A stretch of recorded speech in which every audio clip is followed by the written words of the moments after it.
You see an image? Okay. So this is an image of members of MOVE. MOVE was a Black liberation group founded in West Philly in 1972. They were subject to periodic police confrontations and violence stirred up by their say, primitivist and radical lifestyle. Confrontations kind of continue to grow over the years. And here you see one of the members barricading and basically sealing off the compound. So on May 12, 1985, which was Mother's Day that year, the police issued eviction and arrest warrants to MOVE and instructed folks living in the vicinity to vacate their homes until the following evening. So a standoff ensued and the police helicopter dropped a bomb onto the MOVE compound. And then the famous orders by the mayor at the time that said, "Let the fire burn." So 11 MOVE members were murdered, including 5 children. Here you can see the devastation. This is a photograph of Ann Jarvis, who was a West Virginia native who moved to Philadelphia in 1907. And at that time, she began a campaign to establish Mother's Day as a national holiday. The carnation came to symbolize the holiday, and she chose it because it's her mother's favorite flower. But I think about how it exists in various cultural contexts. You know, it's a funerary flower in Jamaica. Corsage is for high school proms. And I was thinking most of us have some kind of maybe relationship or thought about the flower, even if it's just thinking of it as this cheesy flower.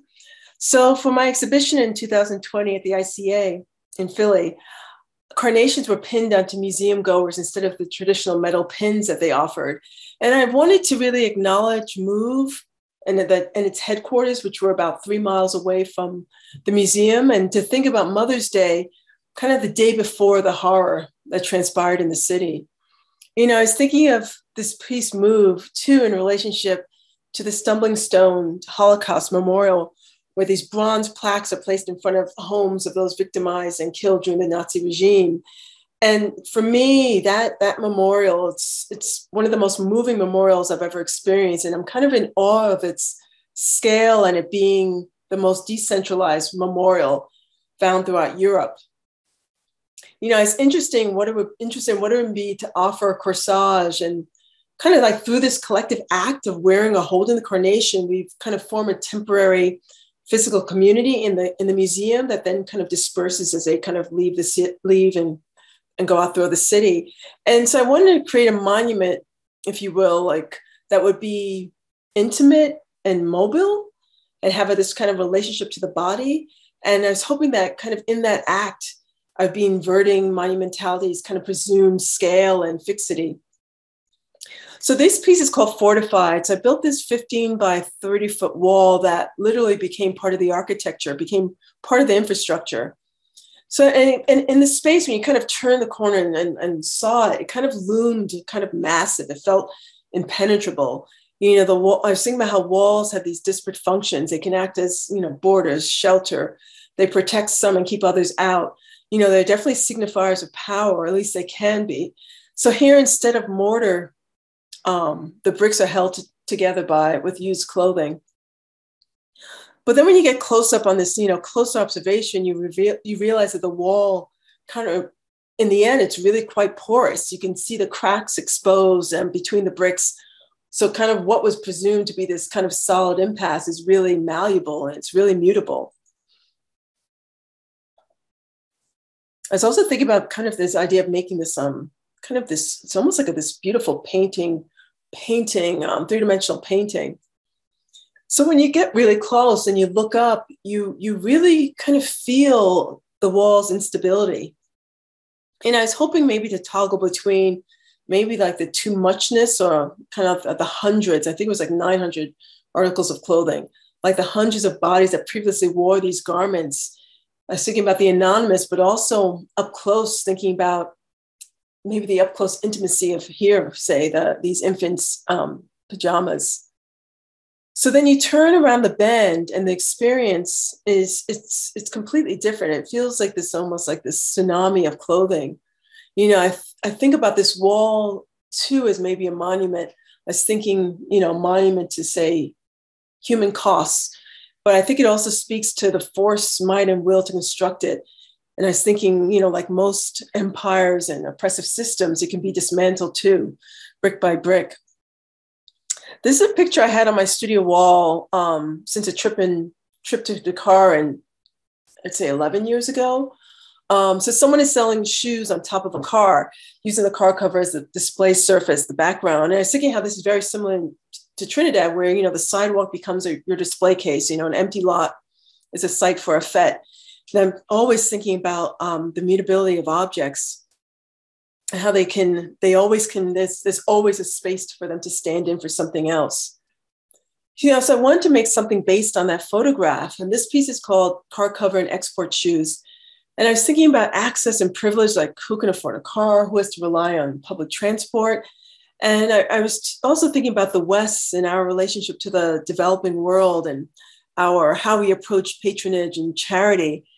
And I think too about how the West kind of created a lot of the mess through colonization and imperialism. So I remember when Hurricane Harvey happened, and I was listening to NPR, and they were interviewing these folks from this nonprofit, this charity organization that were giving people debit cards. And I was thinking about how just in general, there's almost this assumption that poor people or folks in crisis don't know what they need, what's best for themselves. This woman on the radio, she was saying, I don't need you to send me bottles of water. I need to fix my roof.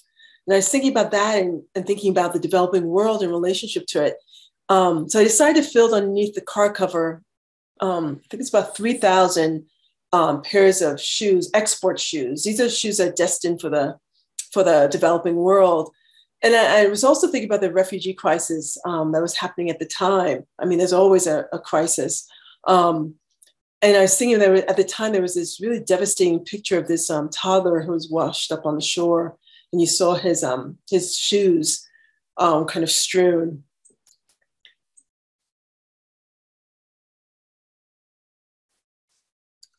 So this is a project. I was invited by Real Art Ways in Hartford, Connecticut to be part of this contemporary Caribbean exhibition.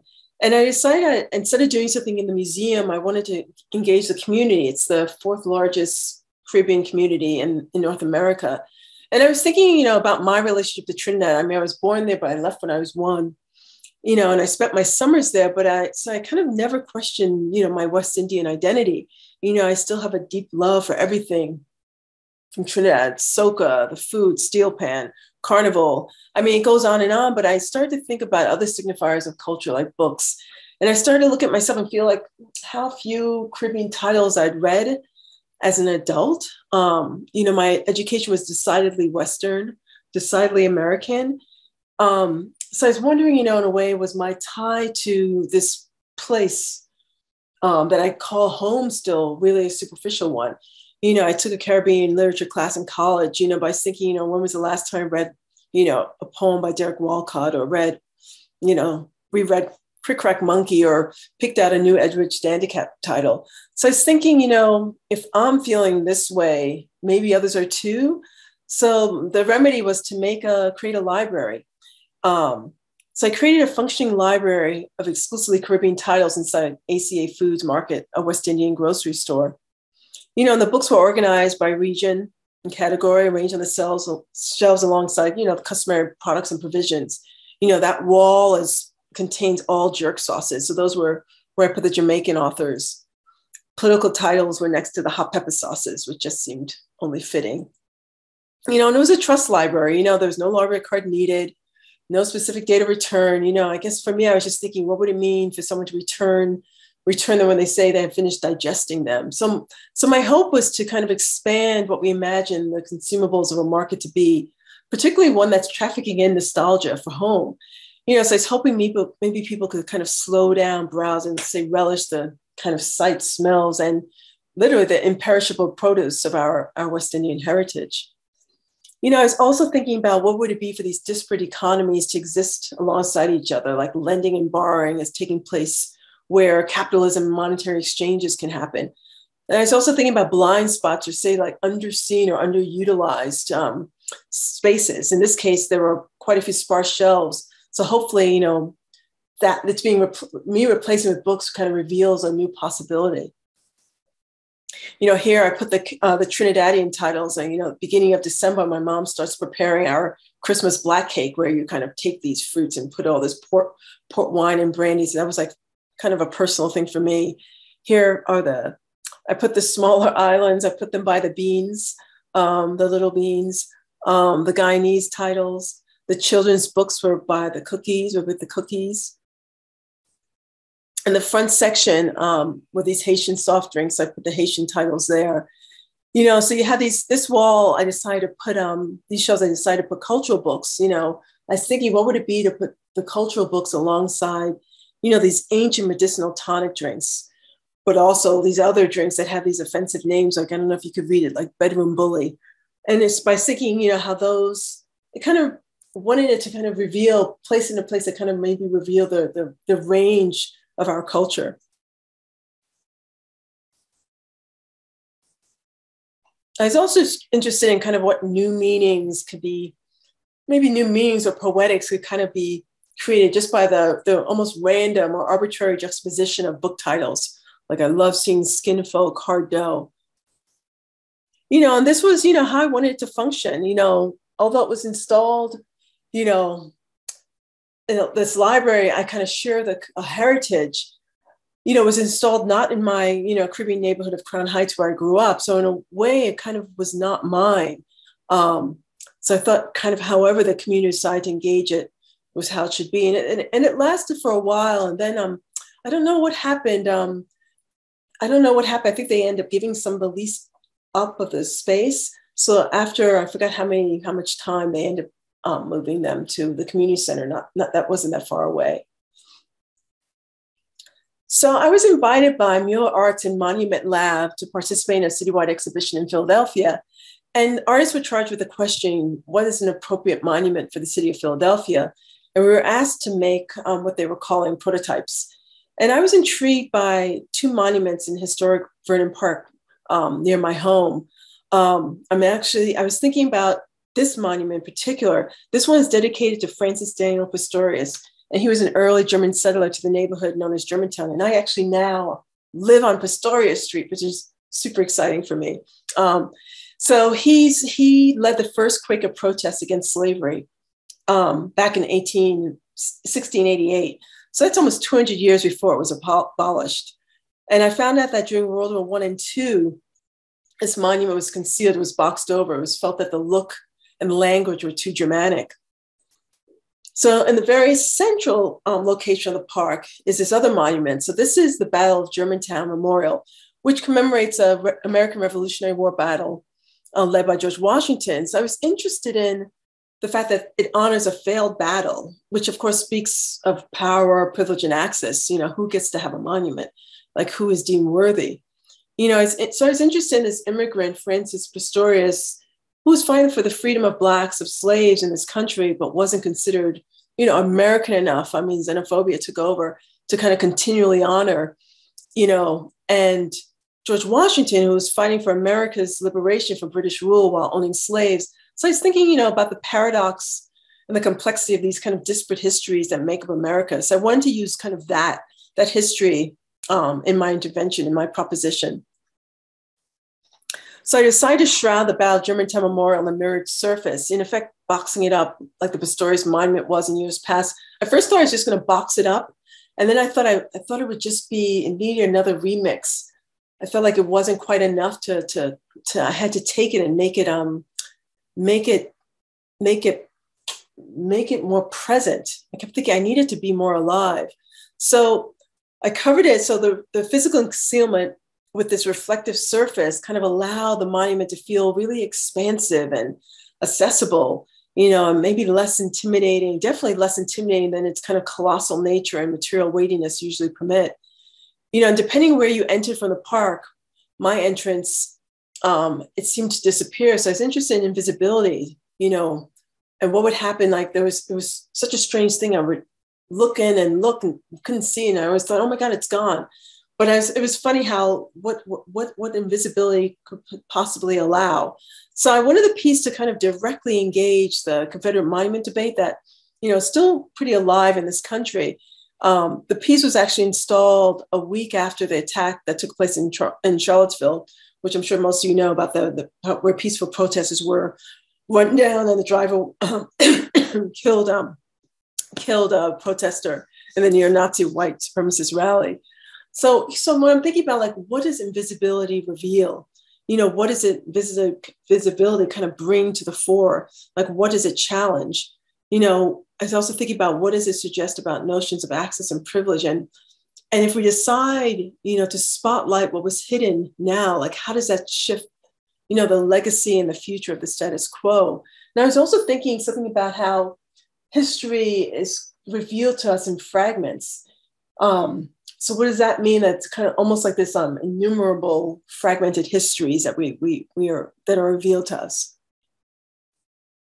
So it's a neighborhood park. So I was thinking of these kind of monolithic, imposing, impenetrable sculptures, how most park goers probably take them in from this kind of maybe physical and metaphoric distance, perhaps thinking that the statue is related to kind of someone else's history with kind of little meaning in their lives. So, but it's, it's also a park where people have passed by hundreds of times. I mean, I have, and maybe registered only kind of marginally after repeat encounters.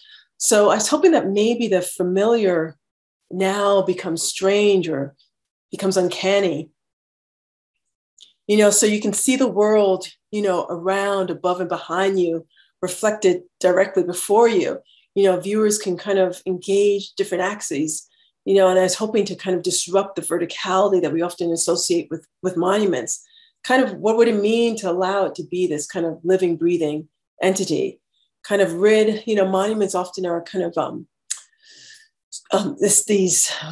they kind of present this singular perspective, and somehow that singular perspective, we're supposed to believe it as kind of representing a universal. So I was hoping the fact that this monument never sat still will kind of confound or disrupt that. So there were a lot of events that happened around the Monument Lab exhibition. And at one point they asked a couple poets to read works that kind of dealt with the issues and things kind of around monuments. And it was kind of amazing. This poet and historian, Tripita Mason, who was actually the poet laureate in Philadelphia last year, I was at this reading and I realized she was reciting a poem she wrote that was inspired by the piece. So I'm going to play that now. Monuments to Brown Boys. The artist installed a mirror over the monument, and the people have come to gawk. Rubberneckers wonder what was there before, and you have come too, laying in the cut, statue still for seconds. Your reflection edging off a 20-foot high bronze looking glass. You are an alluring hunk of stone beguiling me. Yes, you, brown boy, rough cut monolith. I see you. You are a low-slung jean-wearing grandmother greeting pillar, an obelisk marking the entrance of your hood. You need to be somebody's memorial, not only when you laid out and lowered in the dirt, your pillow a marble headrest of past tense. He was, he once, he lived. No, you are now and present, alive and in color, and you need to be somebody's walking shrine, somebody's testament, somebody's tribute in this city. You have to be carved, stretched, and erect, a column to buttress boogeymen, the phantoms they say you imagine, the specters and goblins who told bullets and policies and laws that encase you. You need to be somebody's memento. Look how you beaming off that seeing glass.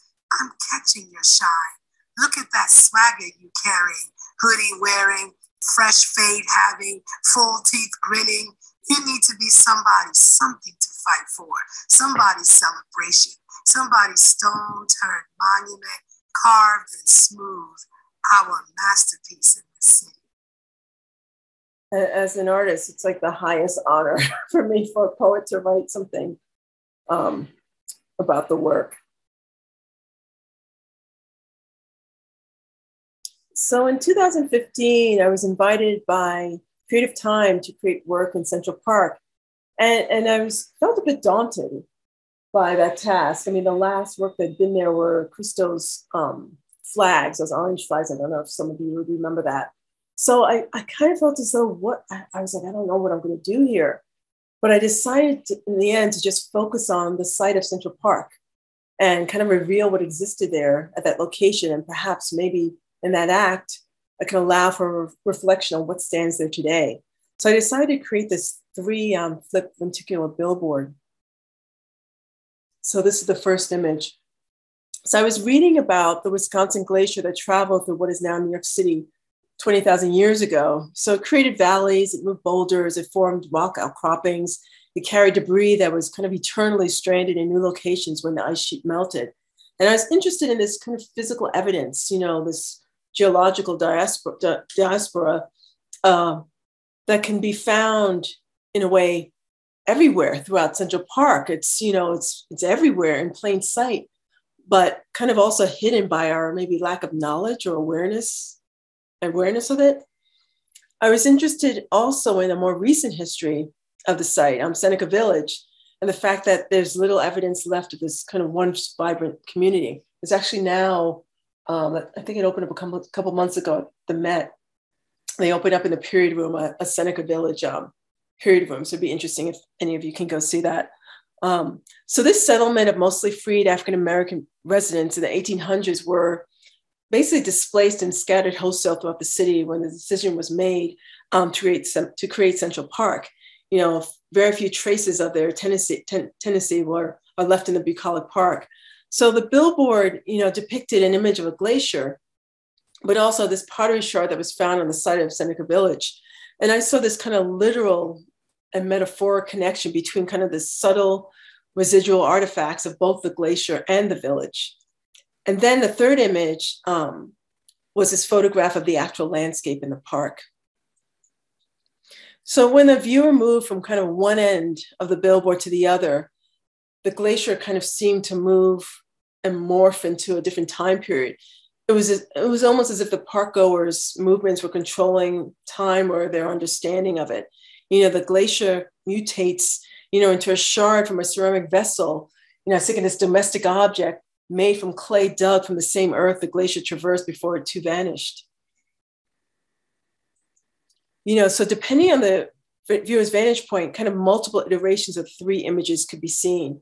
At moments, sometimes you saw each of the distinct objects, distinct images. At other times, they kind of revealed themselves as fragments. So I wanted, kind of the expansiveness of the glacier to be felt in contrast to the scale of the ceramic plate fragment, like how to somehow equate the two, kind of the massive, larger than life physicality of the glacier with the smallness and this kind of intimacy of the domestic object, this kitchen plate. So in a way, what does it mean to position these kind of opposing scales and physicalities into the same image?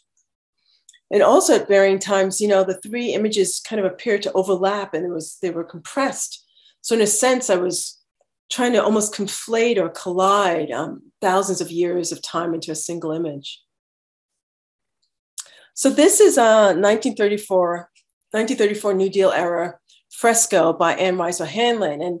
And it still is at the center of debate at the University of Connecticut, Kentucky, my apologies. It's been, I would say the last 25 years have been pretty intense. So viewed from, contemporary eyes, the fresco sanitizes history. It pretty much glosses over the brutality, pain, and suffering that slavery imposed. It presents pretty much a caricature portrayal of Native Americans. It's the only Native American portrayed in the mural. And even though it speaks about a specific incident that happened, the fact that it was the only representation proved it to be really problematic.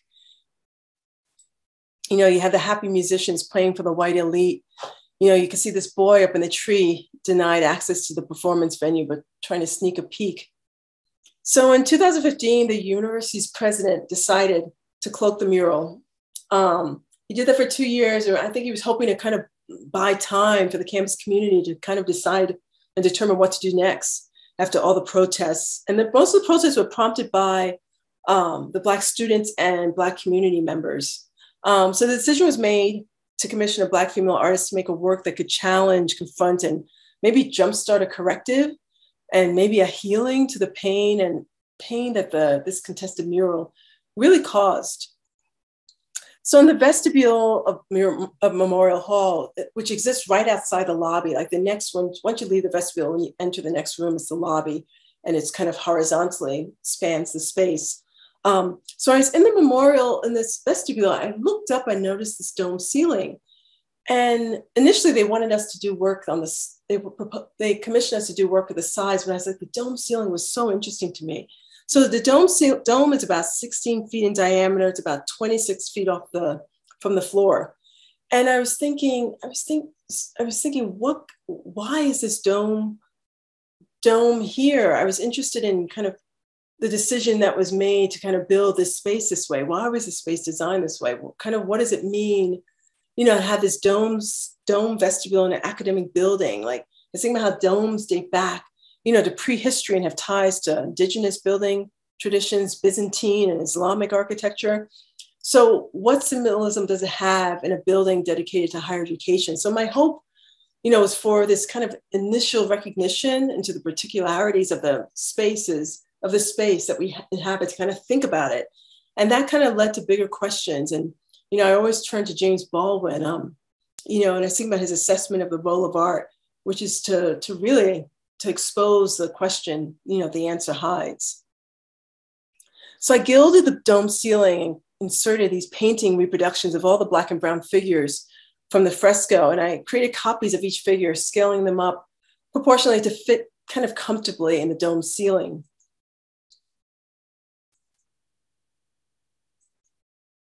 So at the heart of my gesture was this act of, kind of maybe feeble attempt at kind of liberating these beings, these figures from whiteness. What possible reclamation and agency could be gained without the surrounding whiteness they were previously, resigned to. So in a sense, the subjugate, those deemed lowly, I was attempting to kind of elevate them to the divine. And of course, the gold leaf makes reference to Renaissance and Byzantine churches, elevating them to saints. But I was also thinking about celestial beings and constellations and stars. And, my hope was for these figures on the ceiling to kind of reinforce the notion of and possibility of rebirth, definitely spiritually, but more importantly through the viewer's kind of investigation, interrogation, and reckoning with America's complex histories. The representation of these historic figures could maybe point to some sort of futurity of Blackness. So here in the fresco, you have the horse carriage driver, his scene resting. And I was trying to think, how should I place him in the ceiling? So in my reinterpretation, I kind of put him in this almost like a dreamlike space. So this surreal like scene kind of hints at, or maybe points directly to the violence of the times as the resting driver descends in close proximity to the sickle of the field hand, most likely a slave working the land. This group of Blacks looking on at the train station, I began to refer to them as the witnesses, both the literal and metaphoric witnesses to the atrocities and oppression of the times. So then I decided I knew I wanted to have some text, so I turned to Frederick Douglass to provide a quote to kind of shoulder these celestial beings. And the quote is around the base of the dome. And it's a very famous quote from his famous July 4th speech. And it says, "There is not a man beneath the canopy of heaven that does not know that slavery is wrong for him." And I was conscious of the building being named Memorial Hall, and it's honoring Kentuckians who fought in World War I, fought and died in World War I. So I decided there were these 4 medallions, and I decided I wanted to honor and memorialize 4 under-recognized Kentuckians in that space. So this is a representation of Georgia Powers, the first African-American to serve in the Kentucky Senate. She sponsored bills prohibiting employment discrimination and sex and age discrimination. This represents Chief Redbird, a Cherokee who lived among white settlers in Clay County until his murder by 2 Tennessee men. The 2 white men were never tried in court. This is representing Peter Durrett, a former slave and preacher who founded First African Baptist Church in Lexington, Kentucky in 1790. I think at the time of his death, it had the largest congregation. And of course, I couldn't find any representations of Durrett in any archives.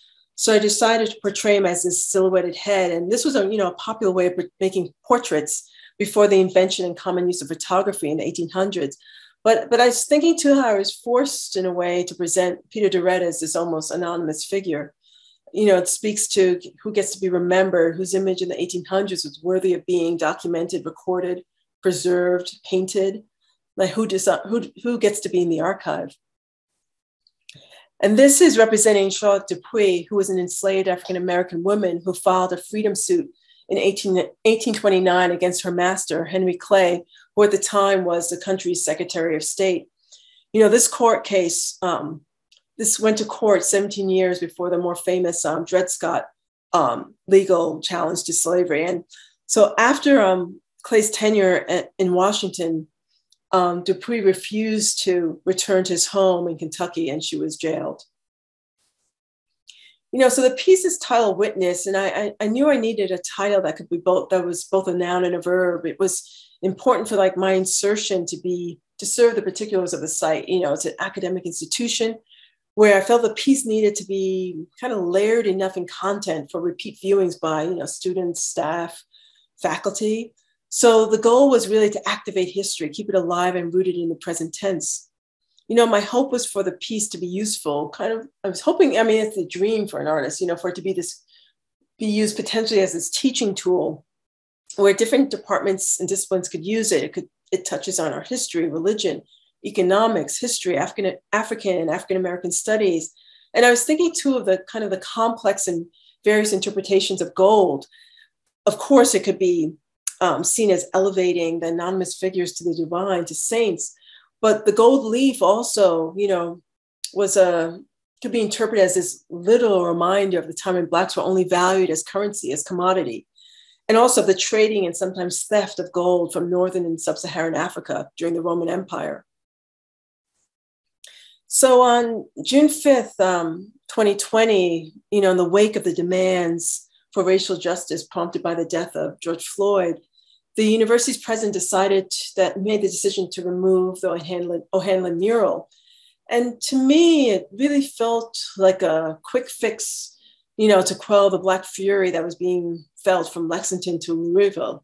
So the decision for me, to remove the O'Hanlon mural also rendered my work Witness blind and mute. It can't exist without the past it sought to confront.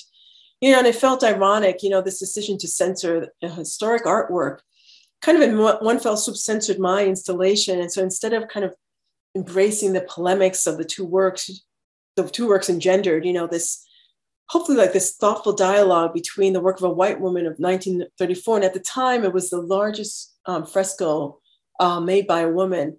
And this Black woman of today, a seemingly kind of good deed of political correctness, was offered up to the Black members of the community and the university community who opposed it.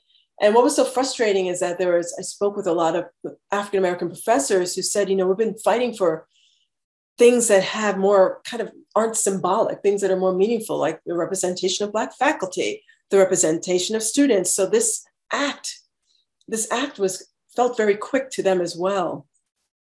So I wrote an op-ed in the Washington Post after the decision was made.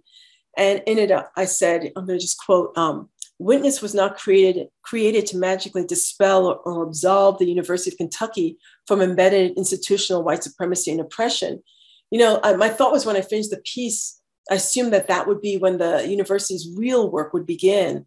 I thought there would be potential programming or seminars or some sort of curriculum inclusion for these works, a site where kind of the community could wrestle with and the very problematic, paradoxical, simultaneous and fragmented histories in the relationship to these disparate histories of today in the now. So, it was a bit heartbreaking, and a strange feeling too that it also rendered, these Black and brown figures anonymous, once again, for a second time, so this attempt to offer up what I'd hoped would be agency and autonomy, for these 25 souls was dismissed.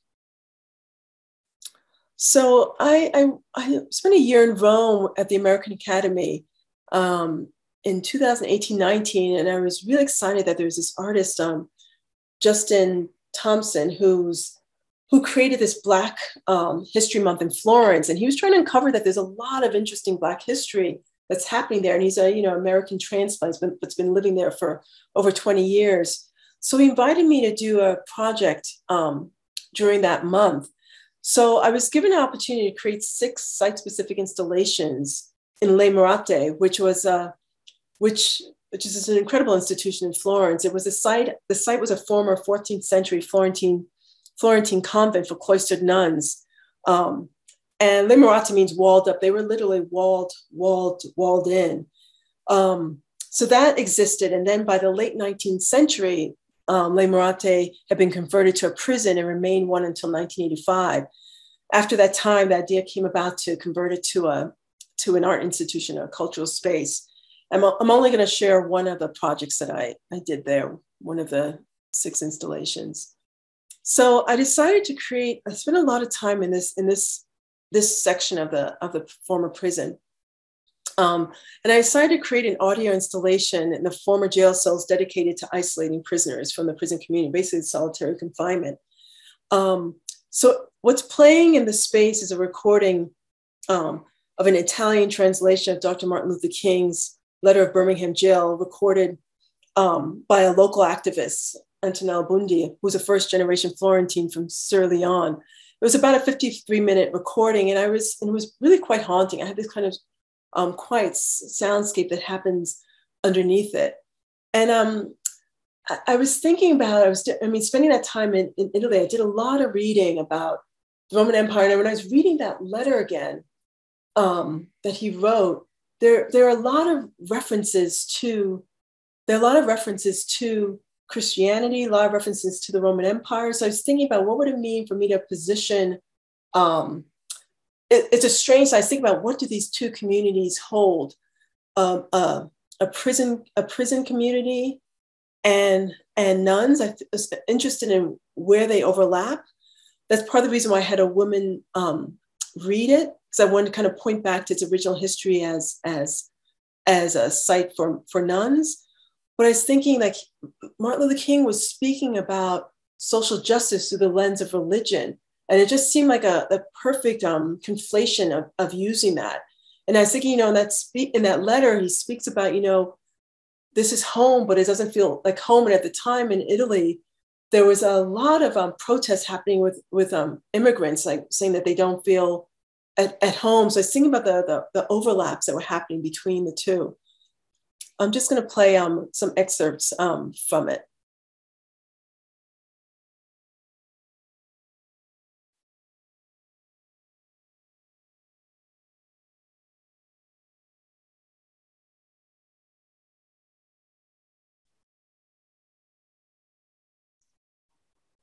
Per onestà devo confessare 2 cose a voi, miei fratelli cristiani ed ebrei. In primo luogo, devo confessare che negli ultimi anni i bianchi di opinioni moderate mi hanno dato una grave delusione. Starei quasi per arrivare alla spiacevole conclusione che nel cammino dei neri verso la libertà l'ostacolo maggiore non è l'aderente al White Citizens Council o l'affiliato del Ku Klux Klan, bensì il bianco moderato che ha a cuore l'ordine più della giustizia, che preferisce la pace negativa, ossia l'assenza di tensioni, a una pace positiva, ossia la presenza della giustizia. Che dice sempre: sono d'accordo con voi per quanto riguarda gli obiettivi che vi prefiggete, ma non posso essere d'accordo con i vostri metodi di azione diretta. Che crede nel suo paternalismo di poter essere lui a determinare le scadenze della libertà di un altro. Che vive secondo un concetto mitico del tempo e continua a consigliare ai neri di attendere un momento più propizio. La scarsa comprensione da parte di persone ben disposte è ben più frustrante dell'assoluta incomprensione mostrata da chi è mal disposto. L'accettazione tiepida sconcerta assai più del rifiuto secco.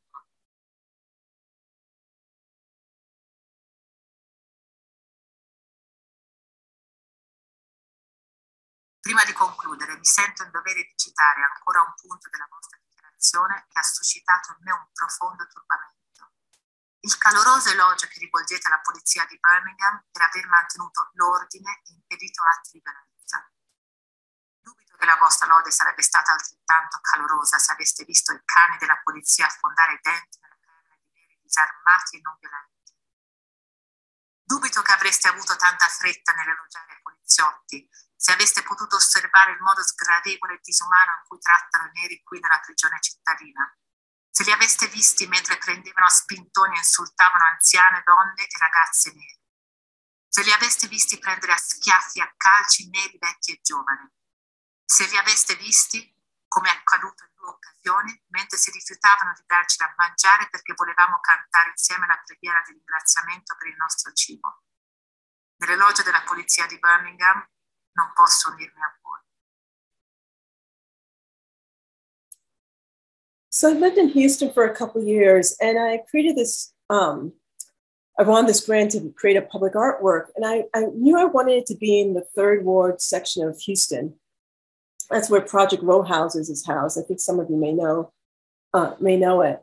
And at the time, I was really aware of the negative advertising that you often see in Black neighborhoods, you know, liquor, fast food, cigarettes. And I was thinking, you know, if I get this grant, I'm going to build a billboard and we could decide what we want to advertise. Maybe it should just be a celebration of ourselves. You know, so I built this billboard structure and took a photograph of a couple of the guys who I'd see hanging out in the park all the time. You know, I was hoping it would kind of open up a discourse, kind of remind each other that this is our community and we belong here, as gentrification was really starting to kind of come. You know, and I hope to kind of call attention to, you know, fleeting moments, like simple gestures or like kind of brief exchanges that kind of create meaning in our lives. You know, for me, in a way, I was thinking about the billboard as a new kind of monument where we can kind of collectively decide what to celebrate, honor, revere, or remember.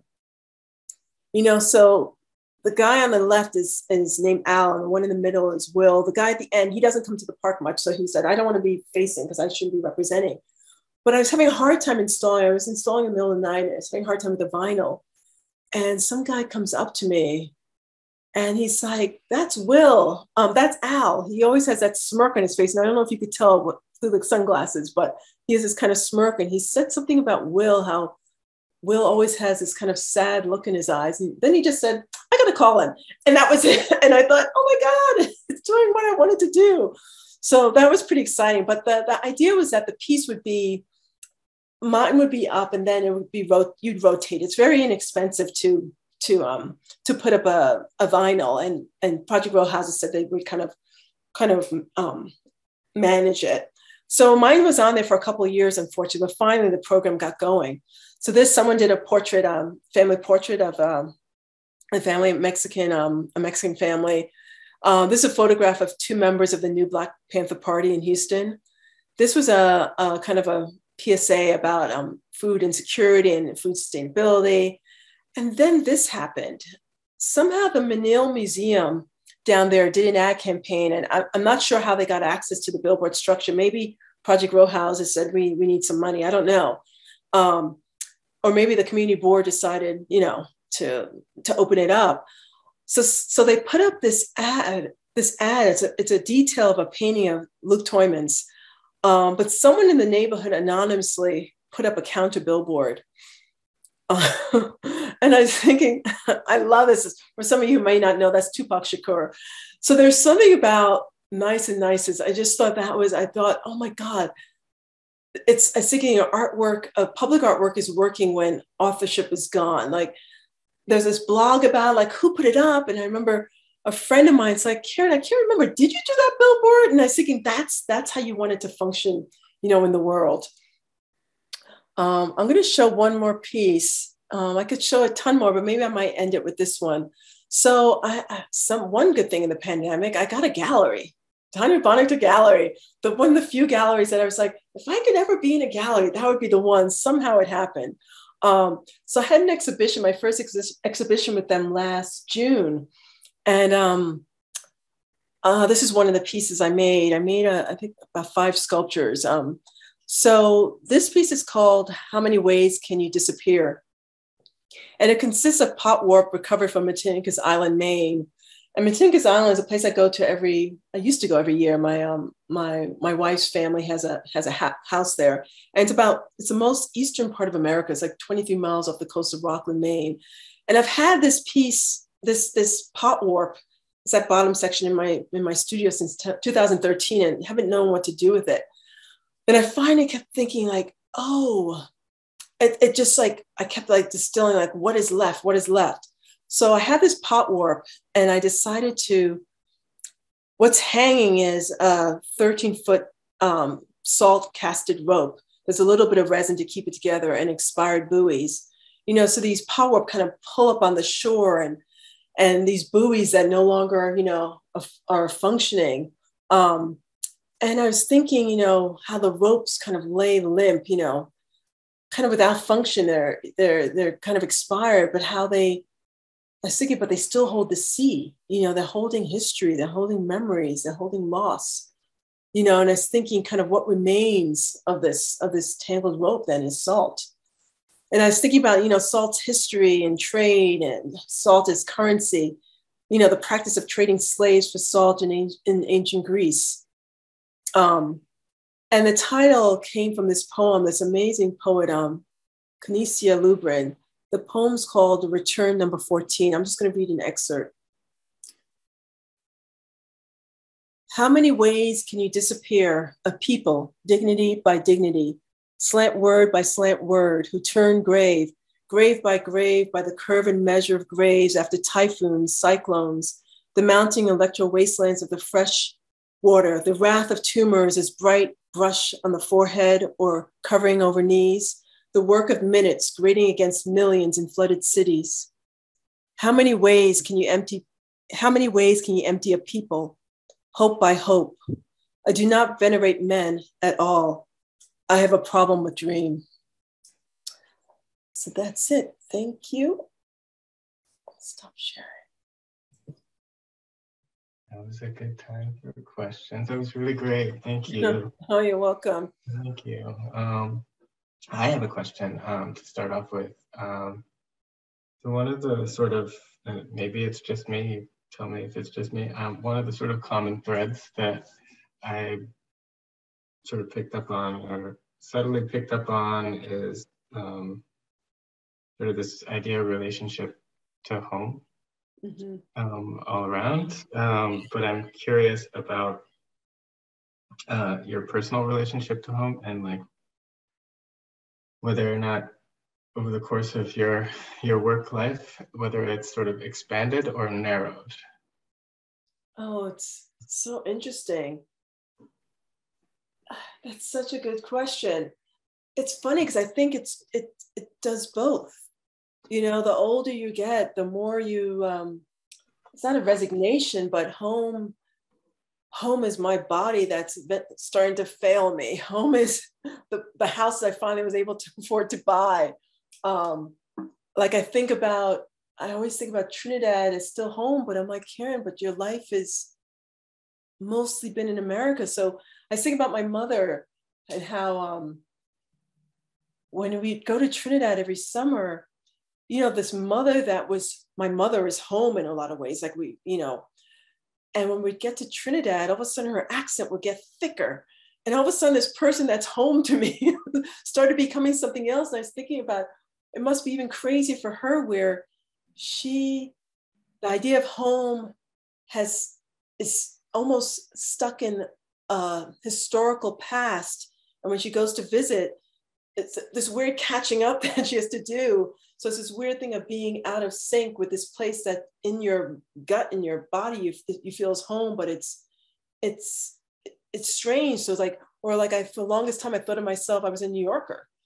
And what does it mean that I haven't been living there, for 11 years? So I think about that again. I think at home is kind of tied to like how vacillating it could be, or like how malleable, like when I was in grad school, I was the only Black student in my whole grad school, but I had to find a way to be home. And it was crazy. I started going to church. I hadn't been to church since I was a kid, and that became home. So I think home is both like even more rooted where I am, but also it's tied to this, intangible. Home was my best friend who I lost a week into the pandemic, So where's home now? So it's a funny thing. I think the older you get, it's a strange thing. It's more rooted, but it's more, you have to be almost like I have to be more open. because things are so time, and the temporal is such a, what is a temporal then? Like, it's a complicated question. I want to think about that because it's huge. Okay, that's such a great answer. I think Randy has a question. Hi, Randy. Hi, sorry, I'm going to unmute and start my. Oh, great, good to see your face. Yeah, thank you. Good. Thank you so much for the talk. I've seen your work through Monument Lab, and I have two questions, particularly about kind of working in public sculpture, this idea of the memorial and the monument. If you can kind of like expand on your own narrative of that, because I know that. Sure. Right. I mean, I'll talk about Bows Joined a little. I think you can get some of it from the poem, but the day, I mean, I live in the neighborhood, and I knew I wanted to do something where I lived. And the day we went to start installing, this brother came up to me and he's like, how much did that cost? And he's like, 25,000. I said, close, 28. He's like, don't you know people are starving? I said, yes, because I live, in the neighborhood. And literally, I had to stop installing. I said, I had to talk to him because he's pissed. Like, this is a poverty-stricken neighborhood and we're wasting money like this. Mm-hmm. So we talk, and in the end, I was like, are you saying that only rich people get to have beauty? Are you saying that this should only be downtown and Society Hill and Rittenhouse Square? I think we deserve beauty. It goes to like, Toni Morrison. I remember her, this is kind of different, but I remember people saying, why are you using those big words? And she's like, what, we can't have big words too? So in the end, I was like, why can't we see ourselves? We are beautiful. So can we see ourselves? And in the end, he became the mayor. He was like, that's Karyn. But then other things happened, like that same day where I just finished installing, some guy comes up to me, he's like, people are gonna graffiti that. I'm like, maybe it's ours, it's collective, it's not mine. It's mine because I live here, but it's no more mine than anyone else's. And nothing happened. There was a sticker with a smiley face. There was a woman who was like the steward who like cleaned it every day. There was this is another story, like this Marine who I would see every day. I don't know if you remember, there's a photograph. One of the images was of this guy with a yellow shirt on, who I knew had trauma. I knew he was, every morning I'd see him with his brown bag of liquor, and, he'd get less and less lucid throughout the day. And I don't know why he would nod at me every day, but one day he comes up to me and he says, I had to kill that woman and child. I'm a Marine. I'm a Marine for life, and starts sobbing. And I think I'm saying all this, and this other woman was looking at me. Every day I'd see her watching herself for hours. She was homeless, and she'd watch herself, look at herself for hours seated. And one day she looked at me and said, you're beautiful. But she was saying, she's beautiful, we're beautiful. All I had to say, when I think about monuments, memorials, it's like they're a site of gathering. They're a site where we imbue them with power. We have the agency, or the fact that monument is now in that neighborhood doesn't mean that you see yourself reflected, so you are the monument. So then there's a beauty in that, but there's a responsibility. What's my civic responsibility? Pick up my damn trash. I mean, I'm being very basic, but it's like, what does it mean that I have to hold this? It's ours, a collective, So for me, my thing with monuments is, how do I just keep them, that you're still talking about them? This project I'm doing at Stenton House, this memorial for this former slave, I should have showed images. I'm so excited. We're almost done with the fabrication, where, there's a plaque made in her honor in 1919, but they realized the plaque is only speaking about the fact that she saved this mansion during the Revolutionary War from being burned down. So I was commissioned to make a memorial, and I was like, well, it has to be active. So I kept writing all these questions down. I'm like, there was so little information about her. I couldn't even find her last name. So in the end, I just listed the questions. So it's as if there's a list of questions saying, where were you born? How did you get here? How did freedom feel? What was your greatest loss? Do you ever wish you let it burn? And then the other side of the seating is questions just slightly changed, as if she's asking us, you know, where were you born? How would you wish to be, how do you wish to be remembered? Do you feel free? Because it also was in a very poor neighborhood. So the idea of like having these imagined conversations, it's kind of keeping her alive and active in the present. Like history and monuments, it only functions to engage in the present. Like, how do you make it present? Because also the idea of a history is not like a monolith. Like we know it reveals itself, you know, in bits and drabs. All of a sudden new information happens. You're like, what the hell? So in a way, the fact that history is not static, the only way I could deal with monuments and memorials of things that are talking about the past is to make them present, because it hasn't all been revealed, and likely all won't ever be revealed to us. Yeah.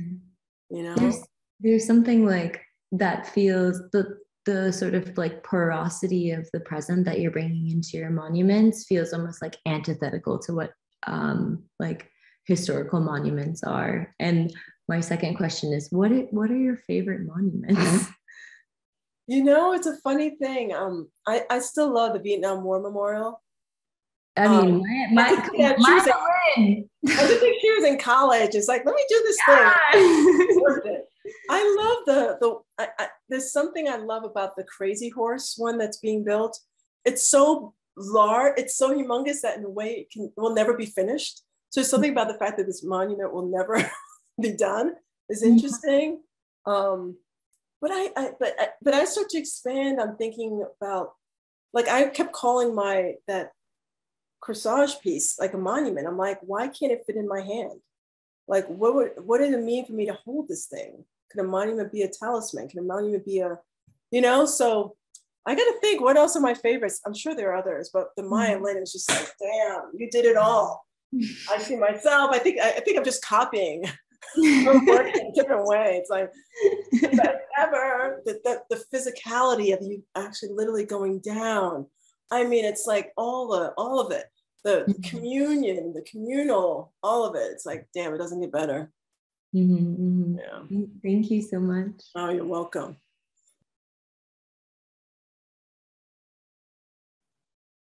How are y'all doing?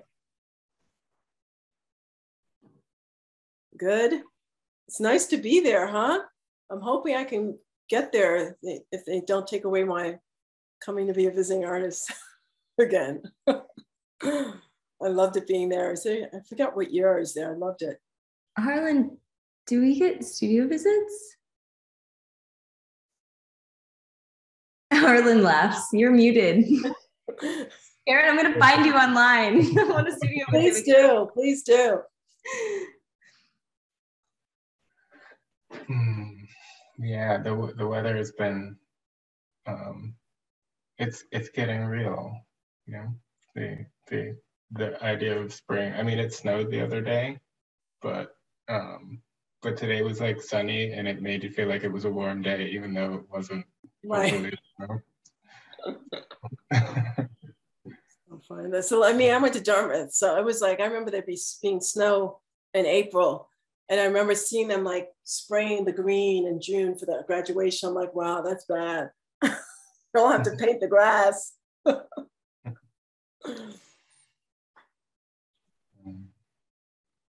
Well, thank you all. Thank you. Thank you so much. It was really nice. Your work is wonderful. Thanks so much. I appreciate that. Great. Well, thank you so much for your time. Thank you. Thank you. It was wonderful. Thank you. Thank you. Thanks for showing up. Take care.